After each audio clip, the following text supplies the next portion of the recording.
you loved watching Karen get a taste of her own medicine, don't forget to hit that like button, subscribe for more wild revenge stories, and turn on the notification bell so you never miss a battle where karma hits back harder.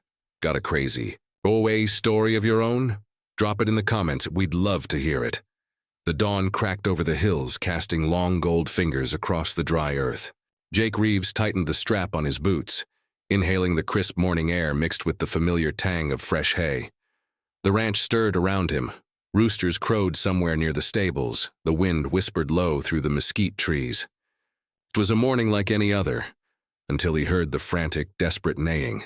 Heart leaping into his throat, Jake dropped the feed bucket and sprinted toward the paddocks. His boots pounded against the hard ground, each stride laced with a growing dread. As he crested the small rise overlooking the east pasture, he froze. The fence was gone, not broken by a storm, not worn down by age, but hacked, clean through. Posts snapped like matchsticks littered the grass, and the taut wire now curled uselessly at the edges. His cattle, normally penned safely behind the sturdy wooden barrier, wandered loose, some edging dangerously close to the thin strip of asphalt, where pickup trucks tore by at 70 miles an hour. Adrenaline spiked through his veins. Jake whistled sharply, rounding up the nearest heifers with a wave of his arms. His breath came in ragged bursts, half from exertion, half from disbelief. It wasn't just vandalism, it was personal. By the time he got the cattle corralled into a temporary pen, a white Lexus SUV rolled up the gravel driveway, tires crunching with a smug slowness. Jake wiped the sweat from his brow with the back of his sleeve and watched as Karen Whitmore, head of the HOA board, stepped out. She was dressed immaculately, as always. Pressed slacks, designer sunglasses perched on her nose, her platinum hair teased into a cloud of manufactured perfection. She regarded the wrecked fence with a satisfied smirk before sauntering toward him, heels clicking against the gravel. "Good morning, Mr. Reeves," she said brightly, like she was commenting on the weather rather than the catastrophe in front of them. Jake stiffened. "Did you see what happened to my fence?" Karen made a show of peering at the splintered wood. "Oh, that? Yes, well, it was in violation of Section 7B of the community standards. Rustic fencing is permitted, but only within specific aesthetic parameters." She pulled out a neatly folded document, tapping it with a manicured fingernail. "Yours, I'm afraid, was unsightly." Jake stared at her, thunderstruck. His fence had been standing long before the HOA ever existed, before Karen had marched in with her color-coded newsletters and endless demands for curb appeal. "You cut down my fence?" His voice was low, trembling with the effort to stay civil. Karen tisked. "Don't be dramatic. We simply removed a structure that did not comply. The board voted unanimously." She smiled, baring teeth a shade too white to be natural. "You can submit a proposal for a new, approved design, something more aligned with the community's vision." Jake felt heat rise to his face. This wasn't just about aesthetics. Without a proper fence, his livestock were at risk. His ranch, his family's legacy, was at risk. "This is private property," he said, struggling to keep his voice steady. "You had no right." Karen tilted her head, oozing faux sympathy. "Oh, Jake. Maybe if you'd attended more HOA meetings, you would have understood the process. Ignorance, I'm afraid, is no defense." She turned, about to leave, then paused and added almost as an afterthought, "And by the way, there will be a fine for the livestock roaming outside designated areas. Please address it promptly to avoid further penalties." The world tilted for a moment, the injustice pressing down like the unrelenting desert sun. Jake watched as she drove off, dust pluming behind her, the tailpipe coughing a final insult into the air. For a long moment he just stood there, fists clenching and unclenching at his sides. His mind raced through the possibilities. Lawyers, the sheriff, some kind of appeal. But he already knew Karen would have covered her tracks. She always did. She was the queen of technicalities, ruling the HOA with a manicured iron fist, weaponizing rules and regulations to shape the world exactly how she wanted it. Jake squatted by one of the shattered fence posts, running his calloused fingers over the raw splinters. His father had set these in the ground 30 years ago, his grandfather before that. It wasn't just wood and wire, it was heritage. It was home. Anger simmered beneath his skin, white-hot and righteous. He wasn't going to let this go. Jake rose slowly, the rising sun casting a long, defiant shadow behind him. His gaze traveled the property line, then beyond, to the gleaming rows of identical houses that Karen so adored. Pristine lawns, pastel-painted doors, everything neat and sterile. No room for dirt, no room for history, no room for people like him. A plan, half-formed and reckless, sparked in the back of his mind. Karen thought she'd won. She thought she could bully him into submission with her rules and her petty fines. Jake allowed himself a grim smile. She was about to find out just how wrong she was. Jake spent the better part of the afternoon filing a formal complaint with the HOA. His hands, still raw from repairing a makeshift pen, trembled slightly as he filled out the endless forms. He attached photographs of the destroyed fence, detailed the risk to his livestock, and cited local property laws he had dug up after a quick, furious search online. It was tedious, but necessary. He believed foolishly that logic and justice might still hold sway. 3 days later, a bright pink envelope appeared in his mailbox. It wasn't an apology. It was a notice of violation. Jake tore it open with mounting dread. According to the letter, not only was he being fined for unauthorized fencing and livestock endangerment, but the HOA had also identified additional infractions: improper weed control, unapproved color of barn siding, and the presence of non-conforming rustic elements visible from the road. Each violation carried a separate fine, each fine stacked atop the last like an avalanche of bureaucratic spite. Jake stared at the paper, jaw clenching so hard it hurt. It wasn't about the fence. It had never been about the fence. Karen had declared war. That evening, Jake attended the HOA board meeting, determined to face her head-on. The community hall was a sterile box of fluorescent lights and beige walls, lined with rows of plastic chairs filled by the usual cast of retirees and suburban zealots. Karen presided at the front like a queen surveying her court, a delicate smile dancing at the edges of her lips when Jake entered. He approached the microphone during the open forum, heart pounding but voice steady. He laid out his case in painstaking detail: the heritage of the ranch, the safety hazards, the illegality of destroying private property without due process. When he finished, a murmur rippled through the crowd. Jake allowed himself a flicker of hope. Karen rose with a gentle sigh, clutching her clipboard to her chest like a shield. "Thank you, Mr. Reeves," she said, her voice dripping with condescension. "However, as detailed in our bylaws, all homeowners agreed upon purchasing their properties to abide by HOA decisions. Furthermore, rustic fencing that predates the HOA must still be maintained according to current standards to ensure the neighborhood's unified aesthetic." Jake opened his mouth to argue, but she continued, steamrolling over him with a barrage of legal jargon. Every word was a brick in the wall, boxing him in. The board nodded dutifully. No one objected. No one even looked at him. When the meeting adjourned, Karen approached with the same saccharine smile she had worn the morning she destroyed his fence. "I do hope you find a way to bring your property into compliance," she said sweetly, the edges of her mouth tightening in what could only be described as glee. "We all have to make sacrifices for the greater good, you know." Jake turned on his heel without a word and left, the plastic chairs and whispered judgments fading behind him. That night, he sat on the porch with an old bottle of whiskey and stared at the empty horizon.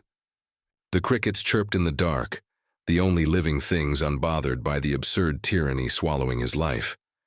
The ranch had been in his family for generations. It wasn't just land, it was memory, sweat, pride. His grandfather had built that fence by hand after the war, setting each post with the stubborn care of a man who knew the earth didn't give anything for free. Jake could almost hear his voice, gruff and steady. "Don't let anyone steal your ground, boy. You fight for it." But fighting Karen on her turf, the endless swamp of bylaws and petty rules, felt like trying to wrestle a snake in the dark. She controlled the board, the meetings, the narrative. Every logical move he made, she would twist and weaponize. Jake tipped back the whiskey, wincing at the burn. Straightforward confrontation had failed. He couldn't win by her rules. He needed another way, a smarter way, one that turned her own arrogance against her. The wind shifted, bringing with it the faint, sour scent of Karen's manicured gardens, fertilized, primped, and primed for HOA newsletters. An idea began to form, slow and dangerous, like a storm, gathering far off over the hills. Karen lived for appearances. She thrived on them. Her perfectly edged lawns, her ornate garden parties, her photo spreads in local lifestyle magazines. Every inch of her existence was a performance crafted for admiration and control. If Jake couldn't beat her in the halls of the HOA, maybe he could beat her where it mattered most, in the polished reflection of her own vanity. A smile, grim and feral, crept across Jake's face. He stood up from the porch, the bottle swinging loosely from his hand, and gazed out at the land that was his birthright. The stars shimmered overhead, ancient and untouchable, a reminder that some things couldn't be manicured or contained. Karen had drawn first blood. Now it was his turn, and this time he wouldn't be playing by her rules. The next morning, Jake drove 2 towns over to a nursery tucked behind an old truck stop, the kind of place tourists never found. The sun was just clearing the horizon, and the air smelled of dust, gasoline, and wild sage. Perfect.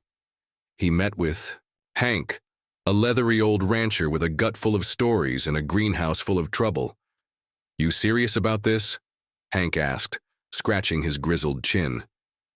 He stood beside a cluster of gnarled cactus plants, each one bristling with wicked, gleaming spines that caught the light like tiny knives. Jake nodded grimly. "The nastier, the better." Hank grinned, revealing a set of crooked teeth. "Well, hell, I've got just the thing." 2 hours later, Jake's truck rumbled down the back roads, its bed loaded with a devil's assortment of cacti, jumping chala, prickly, pear, barrel cactus, and a few varieties so fierce Hank hadn't even bothered to name them. Each one was a fortress of pain, evolved over millennia to fend off anything foolish enough to come close. Jake could almost feel the plants humming with malevolence, like they understood the war they were about to wage. Over the next few days, Jake worked in secret. At night, under the cover of darkness, he mapped out the boundary of his property where Karen had once gleefully destroyed his fence. By day, he prepped the soil, turning the earth, laying down irrigation tubes hidden just beneath the surface. It was grueling work, but with every seed planted, every thorny sentinel set into the ground, Jake felt the weight on his chest lighten. This wasn't just about protecting his ranch anymore. It was about reclaiming his dignity. Karen didn't notice at first. From the road, the small, squat plants looked harmless enough, just a scraggly line of desert vegetation, unworthy of her polished disdain. She was too busy organizing her next HOA event, a community aesthetics gala, complete with a magazine, photographer scheduled to capture the neighborhood's splendor. Jake waited, biding his time. The cacti grew fast under the merciless Texas sun, swelling with water, sharpening their spines.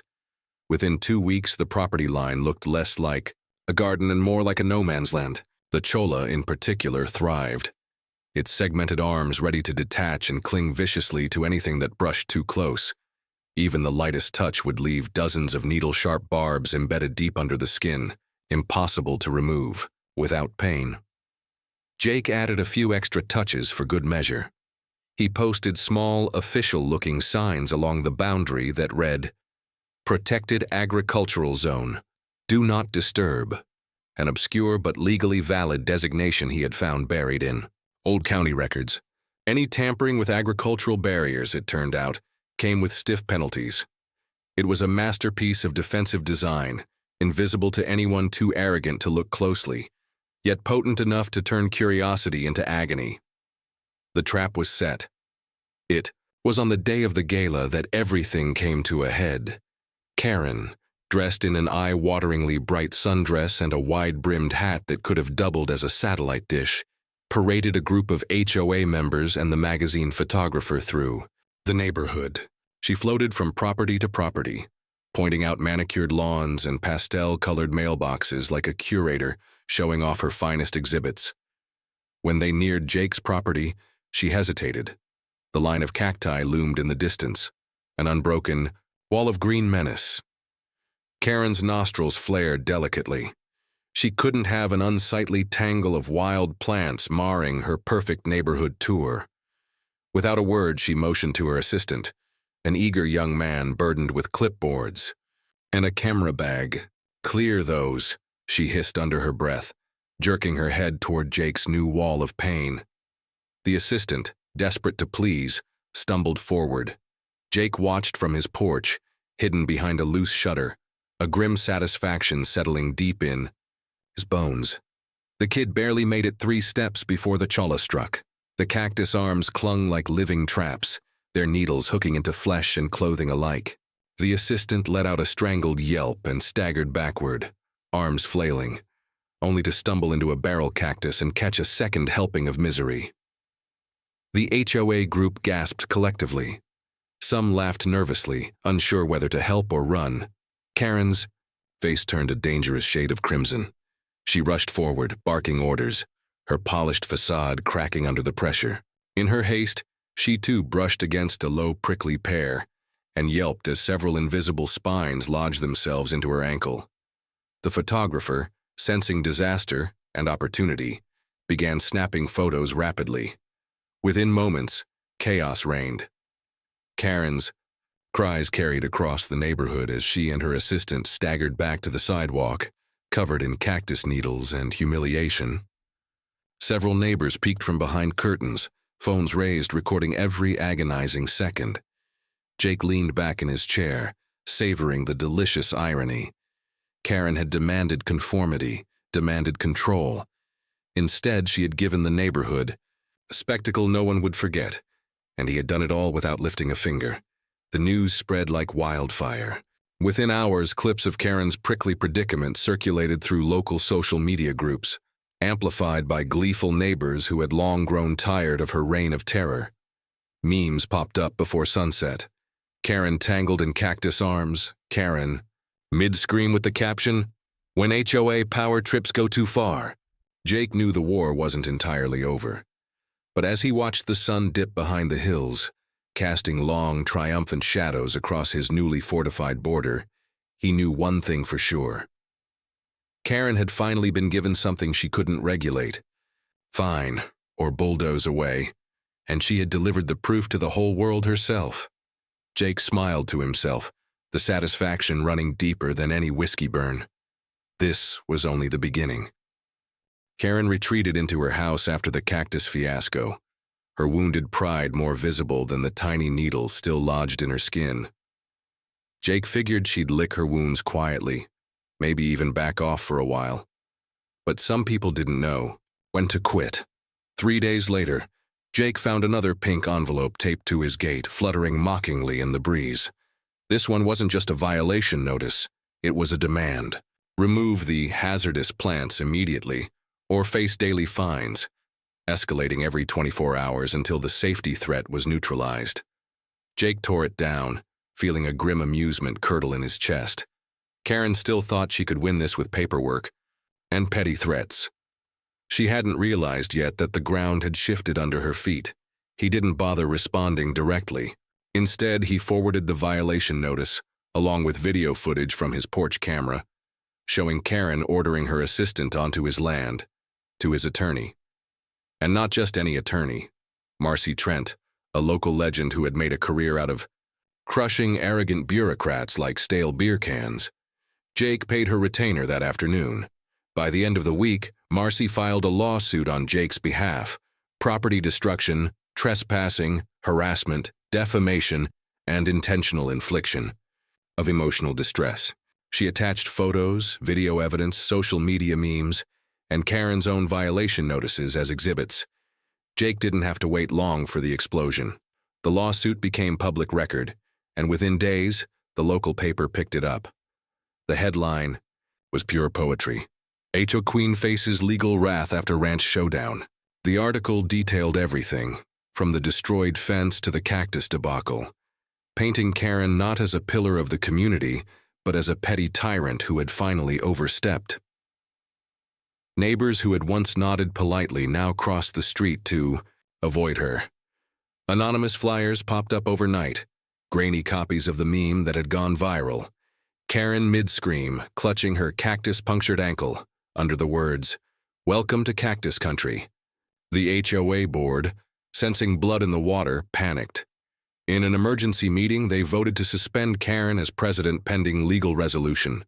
Without her crown, Karen became just another angry neighbor with too much time and too little power. Jake wasn't done.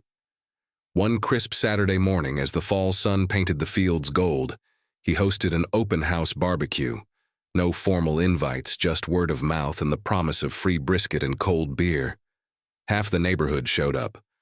Families, old ranchers, young couples fed up with HOA nonsense. They all crowded onto Jake's land, laughing, eating, swapping stories about Karen's long history of meddling. Jake gave a short, heartfelt speech, standing in front of his newly fortified cactus wall. "This land's been in my family for generations," he said, voice steady and strong. "I'm not going anywhere, and no one is gonna scare me off my own ground." The crowd erupted into cheers. Someone started a chant, "Cactus strong," and Jake laughed so hard he nearly dropped his plate. Midway through the festivities, a black luxury SUV rolled past the property, crawling like a wounded animal. Jake caught a glimpse of Karen behind the tinted windows, her face pale and tight, her world shrinking by the second. He didn't wave. He didn't need to.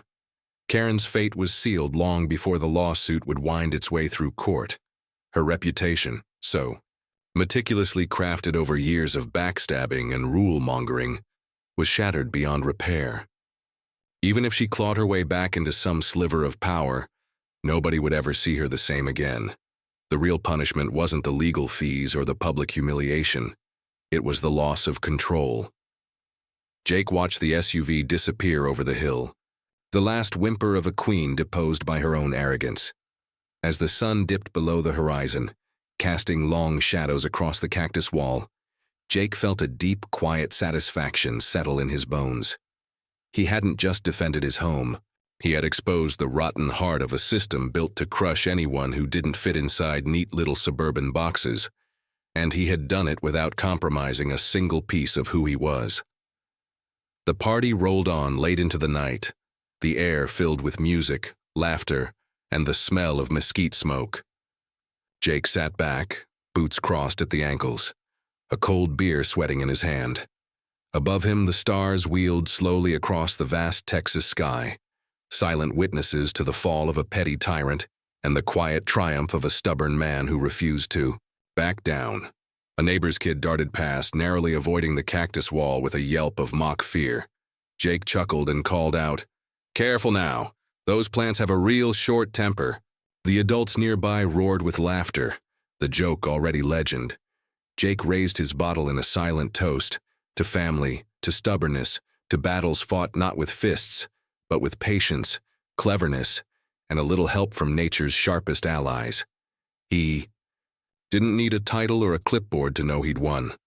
Out here, respect wasn't given by rules or signatures. It was earned, acre by stubborn acre. And this ranch, this life, it was his, thorns and all, forever.